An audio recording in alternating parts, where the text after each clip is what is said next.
Kalau ada ciri ini melekat pada diri kita, segera tobat. Karena resikonya bahaya. Pertama, nifak. Allahu Akbar. Orang yang disebut munafik. Cirinya 3. 1, idza haddatsa kadzaba. Kalau dia bicara dimanapun, hobinya berdusta. Ingat, hadisnya bukan hadasa, tapi haddatsa. Beda antara hadasa dengan haddatsa. Kalau hadasa, sekali bicara. Mungkin ada orang yang terpaksa berdusta karena satu hal, bukan jadi kebiasaan. Kalau ini, setiap bicara, hobinya dusta. Jadi banyak dustanya dibanding biasanya. Ya, hati-hati nih. Rumah tangga, tanya, kemana ya? Sini dulu, padahal enggak. Kebiasaan.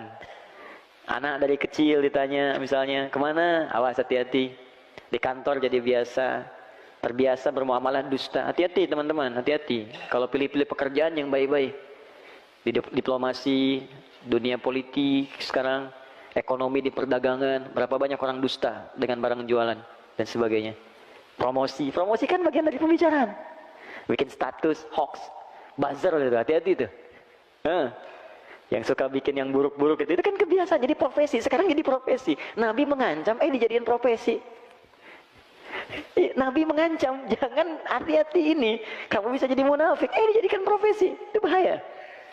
Itu kalau nggak tobat, makanya kita doakan. Kalau malam bangun tuh doakan, ya Allah, jadikannya orang belum baik jadi baik. Ya Allah, bukakan pintu tobat untuknya, berikan dia hidayah. Ya Allah, aku tahu rahmatmu lebih luas daripada hukumanmu, berikan mereka rahmatmu, berikan kami rahmatmu. Minta. Jadi jangan diperjelek juga, doakan lah. Mungkin ada yang statusnya buruk, ahli maksiat, doakan, mungkin dia jadi orang paling soleh dibanding kita di kemudian hari. Ya, minta sama Allah. Mungkin Anda punya teman-teman, doakan dia, minta, berikan kebaikan untuknya. Nah, itu 1. Kemudian yang kedua, ciri orang munafik ini hobi dusta, satu hobi dusta. Nah, kemudian yang kedua, wa idza wa'ada akhlafa, sering ingkar janji.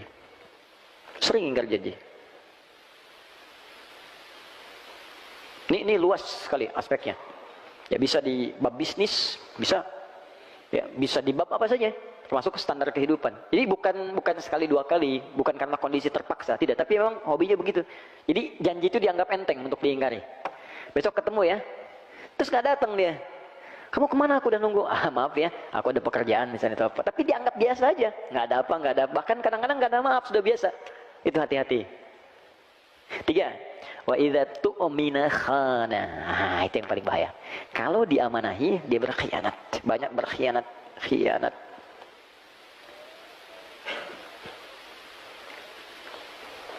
Istri amanah untuk para suami. Suami amanah untuk istri. Amanah dari siapa? Allah. Allah mudah memasangkan Anda dengan perempuan lain. Tapi kenapa istri Anda yang sekarang dipasangkan dengan Anda?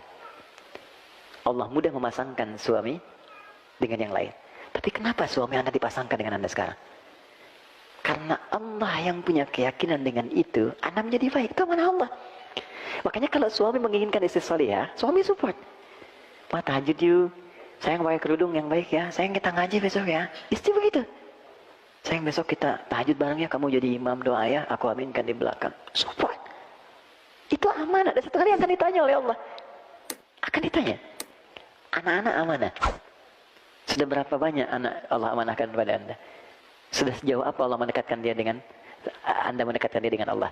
Itu amanah. Satu kali akan ditanya.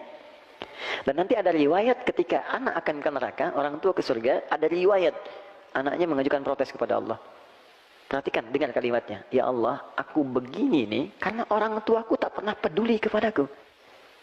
Mereka sholat sendiri saja, ya Allah, aku gak pernah dilihat. Mereka puasa sendiri, aku gak pernah diajak. Kalimat itu muncul. Lalu apa yang terjadi?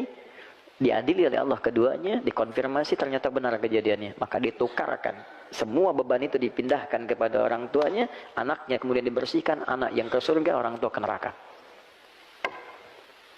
Hati-hati. Nah, itu amanah. Pekerjaan amanah. Apapun itu. Dan semua akan dipertanggungjawabkan. Makanya kalau kita niatkan ikhlas, dunia otomatis datang, akhirat itu akan mulia. Ya, Anda yang kerja apa saja, itu jaga dengan baik. Niatkan ibadah. Nah ini ya, 3 ini. Maka nanti kalau kita sering berdoa begini, Allahumma inni a'udzubika min adzabi jahannam. Artinya, ya Allah lindungi aku dari sebab-sebab neraka jahannam. Maka Anda akan didorong oleh Allah untuk berbuat jujur. Pekerjaan jujur, di kehidupan rumah tangga jujur, terus cerita bareng-bareng. Ya, nikmat hidupnya. Ya, mengajar jujur. Saya juga sama Ustadz. Jangan karena saya senang satu amalan, saya sembunyikan yang lain, itu dosa besar. Anda tahu, orang yang masuk neraka duluan itu 3 golongan. Salah satunya Ustadz, kiai, para pengajar. Makanya saya sering katakan tolong doakan itu.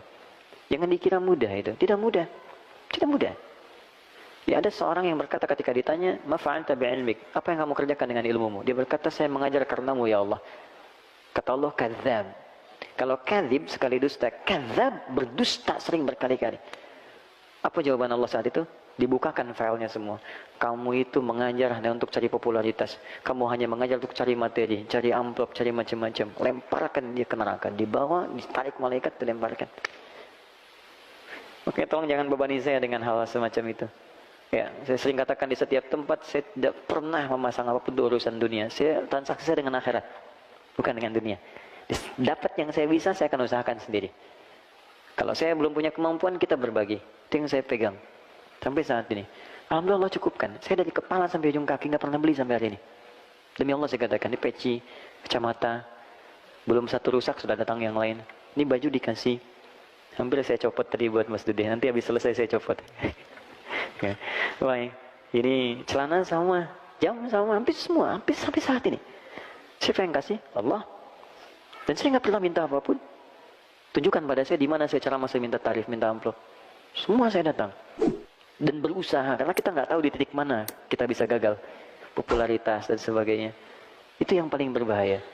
Yang kedua, orang kaya yang mengaku sering dermawan, sering nyumbang. Dia mengaku karena Allah. Tapi kata Allah, bohong. Ternyata kamu pengen dipuji aja. Disebut orang kaya yang suka ngasih, pemberi dan sebagainya. Ketiga, mujahid fisabilillah. Dia mengatakan karena Allah. Kata Allah, bohong. Kamu disebut tuh karena yang disebut sebagai orang hebat aja. Perang dan sebagainya. Nah, maka hati-hati. Nanti setiap kita berdoa ini, ya Allah lindungi aku dari neraka jahanam, maka artinya Anda akan dijaga oleh Allah supaya jujur dalam kehidupan.